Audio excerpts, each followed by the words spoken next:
And they're off. The lead is taken by Lucky Girl from the outside. Benny BDBC running in second by Drail. Moving up on the inside, number 1, Catalea. And Yanni Song on the outside in fourth. Zona Libre moving up on the inside. Golden Sphinx and Run Algeri Run. And at the mid-back stretch, it's Catalea by the rail, and on the outside is Lucky Girl. Lucky Girl on the outside, Catalea by the rail, and running in third by 3.5 lengths is Benny BDBC. And at the last bend for home, it's still Lucky Girl by a length and a half, followed by Catalea, and Benny BDBC closing in third. Moving up by the rail is Zona Libre.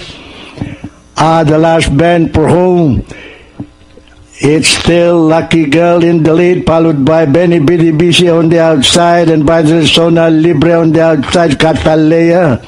It's still Lucky Girl and Benny BDBC on the outside. It's Lucky Girl and Benny BDBC, but it's still Lucky Girl in the lead, followed by Benny BDBC on the outside, and finally at the pay-up line, it's going to be Lucky Girl, Benny BDBC, Golden Sphinx Run, Algeri Run, Zona Libre, Yanni Song, and Catalea.